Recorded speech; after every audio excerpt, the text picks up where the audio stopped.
Hello everyone, আসসালামু আলাইকুম। কেমন আছেন আপনারা সবাই? আমি আলহামদুলিল্লাহ ভালো আছি। আজকে আমি আপনাদের জন্য নতুন একটি রেসিপি নিয়ে হাজির হয়েছি। আজকে আমি আপনাদের দেখাবো পাঙ্গাস মাছ ভুনার রেসিপি।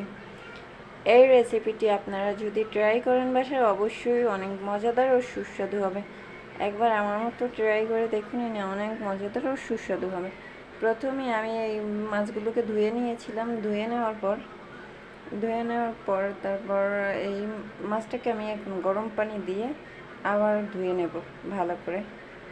গরম পানি দিয়ে ধুয়ে নিলে মাছটির ভিতরে যে গন্ধটা আছে, গন্ধটা আসবে না, আর মাছের ভিতর যে একটি পিছলে ভাব থাকে, ওই ভাবটাও থাকবে না, আর মাছ থেকে অনেক ঘ্রাণ আসবে। তারপর মাছটা ধোয়া হয়ে গেছে আমার। এখন একটি কড়াই বসিয়ে দিলাম চুলার উপর, আর এখানে মাছটা পানি ঝরিয়ে হলুদ আর লবণ দিয়ে মাখিয়ে নিলাম মাছটাকে। তেলটা গরম হয়ে গেলে এখানে মাছগুলো আস্তে আস্তে করে দিয়ে দেব। আর ভিডিও বেশি বড় হয়ে যাবে, সেই জন্য আমি মাছগুলো ভাজার ভিডিওটা করলাম না।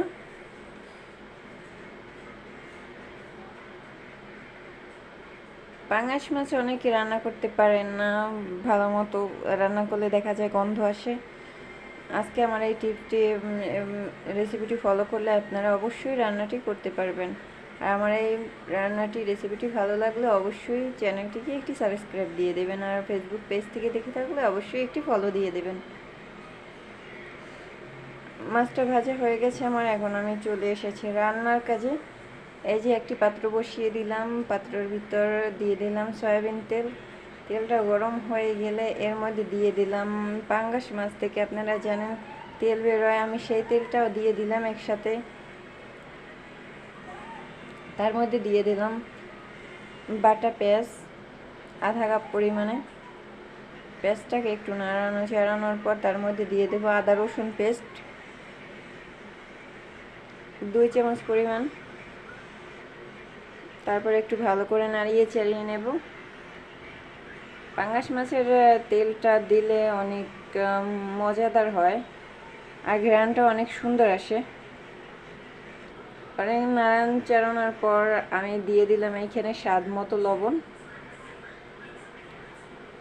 মতো লবণ দেওয়ার পর আর একটু নাড়িয়ে দিলাম। তারপর দিয়ে দেব এইখানে জিরার গুঁড়ো।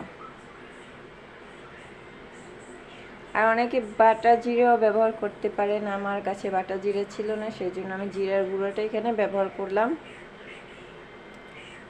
আর একটু নাড়ানোর পর একটু হালকা পানি দিয়ে দিলাম যাতে মশলাটা না পুড়ে যায়, সেই জন্য পানিটা দেওয়া। পানিটা দেওয়ার পর নাড়িয়ে নিলাম।